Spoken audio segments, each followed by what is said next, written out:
Hey soccer fans, this is Nick reminding you to check out Sports Spider. If you're tired of searching multiple websites for sports news, SportsSpider.com has you covered. They collect the latest articles, videos, and podcasts from around the web and organize them by your favorite teams. If you want to stay as updated as possible on the Chicago Fire or any other team, hit the link in the description to check out SportsSpider.com.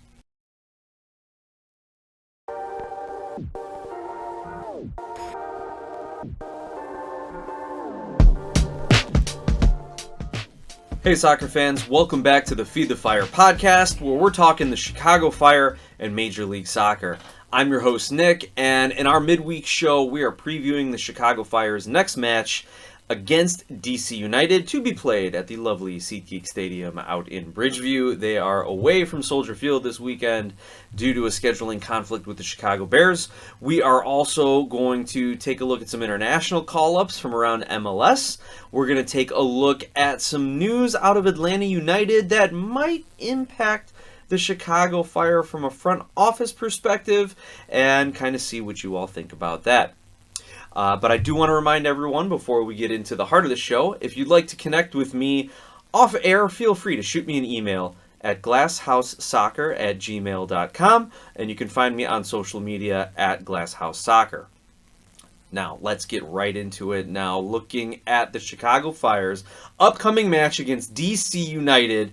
The crazy thing is, if you're looking at these two teams in the table, DC is sitting in 11th place on 29 points. They're 2 points behind Atlanta United, who's occupying that last play-in spot in 9th. And the Fire are just 3 points behind DC on 26 points. It does kind of feel like the Chicago Fire's season is over, especially after how poorly they performed against Inter Miami. Again, I didn't expect them to beat Inter Miami, the number one team in the league right now, at least from a table perspective. But I didn't expect them to play so poorly. I didn't expect them to not know how to string together passes, or lose first touches, or score own goals. Those are the things that make you realize the Chicago Fire are closer to the wooden spoon than to a trophy. Unless you count the wooden spoon as a trophy, not one anyone would want to win. But the fact of the matter is the Fire are closer to the bottom of the table than to a playoff spot, and definitely nowhere near trophy contention, whether it's MLS Cup, Supporter Shield, U.S. Open Cup, Leagues Cup, pick a trophy out there. So again, DC is on 29 points. They've got 7 wins on the season, 12 losses, and 8 draws. Meanwhile, the Fire, 6 wins, 13 losses, and 8 draws. DC United, though, playing on the road, only 3 wins in 13 road games. The Fire, though, 4 wins in 13 home games, so it's not like they're any better. Where the Chicago Fire may be able to take advantage of DC has a negative 14 goal differential. Now, the Fire are at negative 15. But if the Fire can stop giving up 4 goals to, say, Inter Miami or to RSL, or did Cincinnati drop 3 or 4 of them? You know, if they're not going to give up these multiple goal games like that, if they can keep DC to 1, maybe 2, it gives themselves a better opportunity. Now, we've talked about the Fire. They need to come out quickly. They need to start fast. Frank Lopez said it before the Miami game, said it after the Miami game, and he's already said it again in getting ready for DC United. They have to start on the front foot. They have to start fast. They have to be ready to play from the opening whistle. We know that about this team. We know that they need to have confidence from that first whistle, because when they grow into a game, when they're not fully prepared, it takes them 60, 70, sometimes 80 minutes before they are ready to start actually attacking and moving forward. I'm not as optimistic that that's going to happen, because those type of performances are habitual, and the Fire haven't shown that they have that's their habit. That it's not something that they do week in and week out. They're inconsistent. And a player that I really thought would help them, like Yorgos Koutsias, or a player like Ariel Lassiter, who can come in and help them, those guys are off on international duty, and more on that later. So I think the Fire aren't going to be able to do what they want to do, and I think their tactics fail them as well. We know that about the Fire. Let's take a look at DC United. Specifically, DC United's top offensive players here. This should come as no surprise to anyone who's followed the league over the last couple seasons. Christian Benteke is DC United's focal point on attack. The big striker has 17 goals on the season in MLS play. That is tied for the lead this season with Chicho Arango of Salt Lake. So the Fire have to be ready for DC to serve in a lot of high crosses for Benteke to go up and head into the back of the net. He is one of the most dangerous players in the air, and I'm trying to remember the exact numbers now, but Benteke has won the vast majority of his aerial duels, and for an individual player, I think he's won like 40 more aerial duels than the second player on that list. He is a force to be reckoned with when the ball gets played up in the air. So what can the Chicago Fire do? You got to double team him. You got to bracket him almost as if you're playing against the top wide receiver in the NFL. So you're going to probably see Salquist and Tehran and Chihos, some combination of those three guys. One of them has to always be on Benteke, have to be physical with him, which is no easy task. He's a big physical player in his own right. That's the only way. You're going to have to bump him off his runs. You're going to have to harass him, make him feel annoyed, and that he's focusing more on the defenders than on the ball. That's how you got to play him. I'm worried if Salquist ends up starting this game again, depending on Tehran's health, depending on Chihos' health, because Salquist has had such poor performances, especially in that Miami game, where his turnovers, his lack of marking led to and his tracking back resulted in an own goal. He's been responsible. Now, every goal is multiple breakdowns. It's a team sport, things of that nature. But that last play before the goal usually is on Salquist, or was on Salquist too many times in the last couple matches. So he is going to have a lot of help, and I wonder if you're going to see the Chicago Fire go back to a 3 center back system with the 2 wing backs. That way, defensively, they've got 5 men back who can occupy a lot more space in their own defensive third to prevent DC United's wingers from serving in those crosses to Christian Benteke. But if the Fire can shut down Benteke, they've got a really, really good chance at winning this game. Like I said, Benteke has 17 goals for DC United. DC United as a club has 41. So he's got almost half of their goals, maybe a third to a half of their goals this season. I'm not doing the percentage math in my head right now. But you have your next 3 players for DC United have 3 goals. Your next 3 highest goal scorers, I should say. So you have Christian Dahome, Gabriel Pirani, and Jared Stroud all have 3 goals. Again, Benteke with 17. You've got 4 players on 2 goals, and then you've got another 7 players or so on a single goal for DC United. So they are very focused on getting the ball to Benteke and finding the back of the net. And as far as Benteke's goals, let me see, do they have... the screen I'm looking at doesn't have penalty kick goals. Let's see if he's got one. Yep, he's got 2 PK goals. So he's got 15 goals from the run of play, which is, again, Golden Boot contender this season. Now, who are the guys getting him the ball? Now, Jared Stroud leads the team in assists. He's got 10 assists. Mateus Klick has 8. Aaron Herrera has 6. Benteke has 5 assists of his own. This is a fantastic season for him. And then you've got Martin Rodriguez with 4 assists. But if you want to look at key passes, which is a pass that leads to a shot, Mateus Klick has 55 key passes on the season. Jared Stroud, 37. Benteke with 32 of his own. And as far as crosses, it's Mateus Klick with 49. And then Herrera, Pedro Santos, and Jared Stroud at 17. So DC, in a sense, is very one-dimensional. It's Mateus Klick to Christian Benteke. That you shut down one or both of those guys, you give yourself an excellent chance to beat DC United. Looking at the DC United's starting formation here, in their last match, a 3-1 win at Toronto, so they went on the road and beat Toronto, they came out with what MLSsoccer.com is describing a 4-1-3-2. Or you might think of it as a 4-4-2, 4-4-2 diamond, depending on how they mix it up when they're not in possession. But their back line is anchored by goalkeeper Alex Bono. From left to right, they started Pedro Santos, Christopher McVeigh, Lucas Bartlett, and Aaron Herrera. Their defensive midfielder, Matty Potola, and then their 3 attacking midfielders, Christian Dahome, Mateus Klick, and Jared Stroud. Up top, dual strikers, Theodore Kudepietro and Christian Benteke. Now, I mentioned before that there are a number of MLS players that have been called up to international duty, and DC United is also going to be affected by that. So Boris Enau, their Cameroonian midfielder, who is typically a sub for them, he will be out on international duty. But 2 starters down now, Aaron Herrera and Matty Potola. Herrera playing for Guatemala and Potola playing for Finland. So they're down 2 starters. So again, it's much more important for the Fire to shut down Klick or Benteke, because then there's really no one else to step up. Their 3rd and 4th best players or so are now gone on international duty. However, that does impact the Chicago Fire.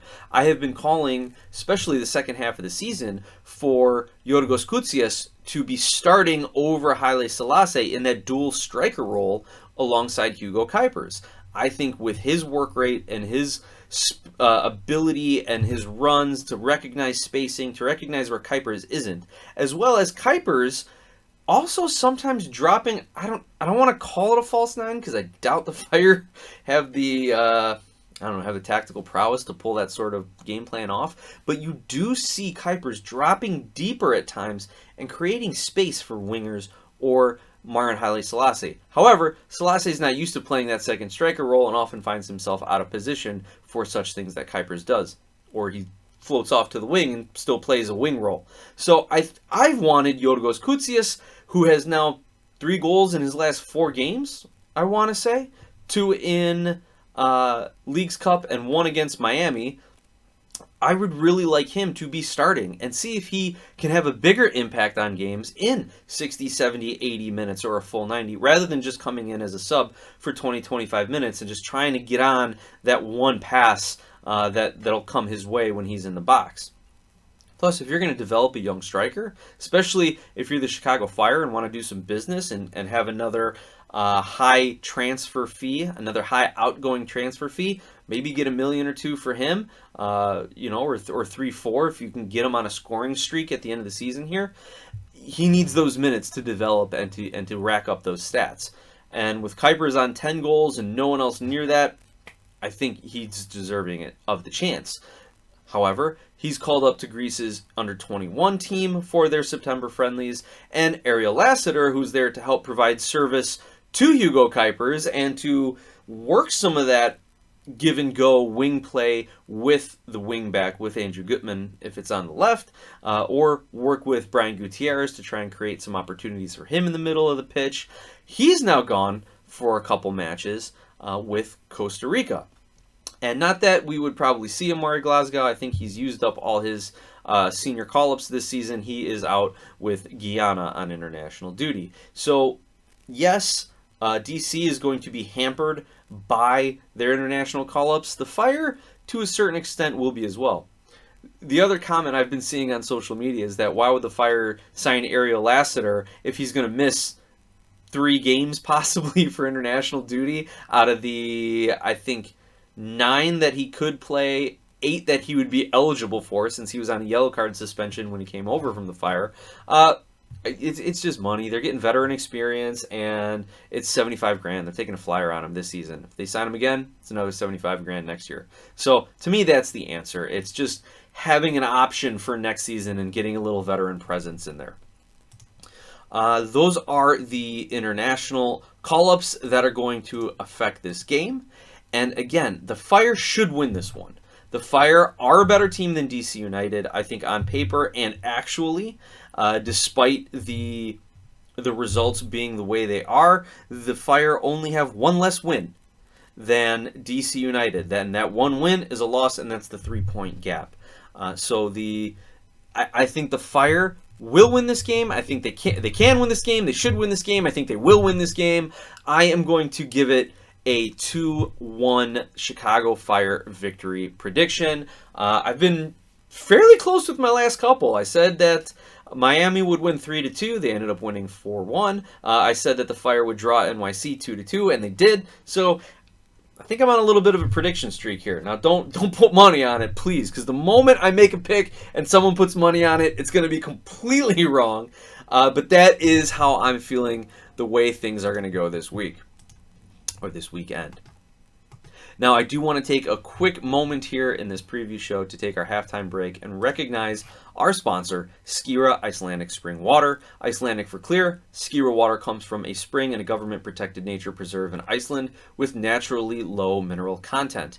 This isn't your average water, clearly. Pun intended, it's one of the best, and you can find Skira Icelandic Spring Water available at your local 7-Eleven. Moving on to look at some other news around MLS that may affect the Chicago Fire, potentially. News out of Atlanta, the Five Stripes, Atlanta United, have let go with their Vice President Technical Director, Carlos Bocanegra. Oh, I'm sorry, I should also have said Fire legend Carlos Bocanegra, who, with the Fire, according to Wikipedia, 87 appearances over 4 seasons, 5 goals. But, he's a defender. It's about the goals he didn't let in when he played with the Fire. And when he was with the Fire, he ended up with 2 U.S. Open Cups to his name, also winning Rookie of the Year in 2000, Defender of the Year in 02 and 03, and MLS Best 11 in 02-03. So he had himself a great start to his pro career with Chicago. So good, in fact, that in 2003 he was transferred to Fulham in the Premier League and had a long career overseas. Fulham, Rennes, Saint Etienne, Rangers, Racing de Santander, that's the Segunda Division in Spain, and then coming back and finishing his playing career with Chivas USA in 2013 and 14. So about 15 years of a professional career for Carlos Bocanegra, then joining Atlanta United as their technical director in 2015. He helped assemble them as an expansion club, and in October 2017 got a 4-year contract and then an extension after that. He helped build Atlanta United's trophy-winning teams in 2018, but unfortunately since that time we have seen nothing but a decline of Atlanta United, and a lot of the fans are starting to get restless with Bocanegra. And the way I look at it is when a team starts underperforming, the first thing you look at are the players. What's going on with them? And if you rotate a few players in and out and it's still a mess, then you got to look at your coaching staff. And if after 1 or 2 coaches come through and there's still no improvement, well, then you're looking at the front office. And a lot of Atlanta United fans are thinking the look at the front office was long overdue because Atlanta United has not really been in contention for a trophy since their 2018 Cup season, and it has been a number of coaches with different styles who've affected the locker room, who've changed the culture. You lose Joseph Martinez, you transfer out Miguel Almiron, you think Diego Almada is going to be it. You've got a number of DPs who can't bring Atlanta back to trophy contention, and finally Carlos Bocanegra is no longer with the club. So that being said, again, wonderful playing career, both club and for the national team. He has over 100 caps for the USMNT, played in World Cups, decent start to his post-playing career, but now, where does he end up? There are a lot of MLS clubs who love executives that have MLS experience. Are the Chicago Fire one of those teams? Should the Chicago Fire seriously consider Carlos Bocanegra as an executive? Will he come in and fill in that sporting director role that is going to be vacated by George Heitz, or Georg Heitz, depending on your proper pronunciation? There have been some informal internet polls that have been going down on Twitter. And they kind of are fairly even, nothing more than a 60-40 split one way or other. Me personally, I don't think Bocanegra would fit for the Chicago Fire. The Fire need to turn it around immediately.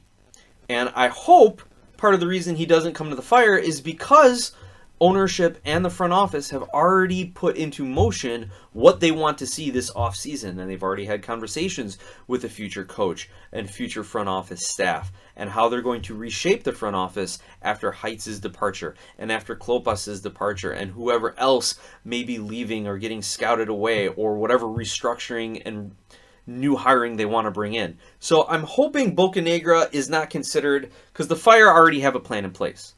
But also, we have seen that he's had the decline. I think it's a little easier in MLS to build a solid competitive team, a trophy competitive team, when you're an expansion club. You have the expansion draft. You have carte blanche. You can go get whoever you want to. We know that Arthur Blank, the owner of Atlanta United, opens up his pocketbooks whenever his executive staff feels so strongly about a player or a coach or whoever it is. So he had everything going for him at the start of Atlanta United's MLS career here. He hasn't been able to adapt and continue the success. So that to me is a bigger indicator of what his career is going to pan out to be, or say an average 4 to 6 year spell with him in charge of the Chicago Fire would just see the Chicago Fire maybe in a better off position than now, but still in that bottom part of the playoff race. So I don't think Bocanegra is the right man. Now, if the Fire wanted to bring him back into an ambassador role, a kind of hype man, bring back some of the original fans, a lot of the fans who may have been alienated over the club's decisions in the last 4 or 5 years, maybe that's a better role for him. Or if you want to bring him in as some sort of maybe consultant type of role to bring in whoever this new sporting director is going to be, or whoever this new front office is going to be, especially if Mansueto continues bringing in people from outside MLS, then I think Bocanegra would be a good fit. If it's someone with no MLS experience and he can kind of guide them through it while they make the real tough decisions, hopefully better than he could, maybe that's a potential fit for him. But that being the case, Bocanegra, he served his role well in Atlanta and just could not keep up with the demands of a fan base who expect to be in the trophy hunt. And honestly, every club in MLS should expect to be in the trophy hunt every season. The fact that you have U.S. Open Cup, Leagues Cup, MLS regular season Supporters Shield, MLS Cup, potentially Club World Cup if your team gets there, and then you've got MLS Next Pro, you've got academy systems. Like, you should always be expecting one of your teams to be in contention for a trophy, especially the way there's parity in this league, and Bocanegra just couldn't keep that going with Atlanta United. So, again, great player, maybe not the best executive. Let me check my show notes to see if there is anything else that I wanted to add. Real quick, Christian Benteke earlier this year was announced to have an extension with DC United through 2025. And that is everything I wanted to put out in this quick midweek preview show for Chicago Fire hosting DC United. I'll be out in section 126. I look to see you all out there. There is a big pregame celebration going on for kids who are part of the Chicago Fire camps, who got to go on the pitch, or who will get to go on the pitch and do a little clinic and warm up, maybe meet some players prior to the game. I tried to get my son into that. He was part of that program, but apparently all 120 spots filled up within the first half hour of registration for those kids. So I'm a little suspicious of how he didn't get into that spot, unless there are just parents who aren't working and just staring at their phone and filling out things for their kids. Maybe that's the case. I will share with you all, though, speaking of my son playing, I am back coaching his third grade team, his under 9s. And I'm happy to report that in a pickup game against his entire third grade team, 5 dads were able to defeat them 5-1. But of course, we said last goal wins. They scored the last goal and they claimed a victory, as kids will do. Again, with that, thanks everyone for listening. Please follow along on social media. rate, like, subscribe, share, do all that great stuff to help us continue to grow the show. And I look forward to seeing you all at the game this weekend. Let's go Fire!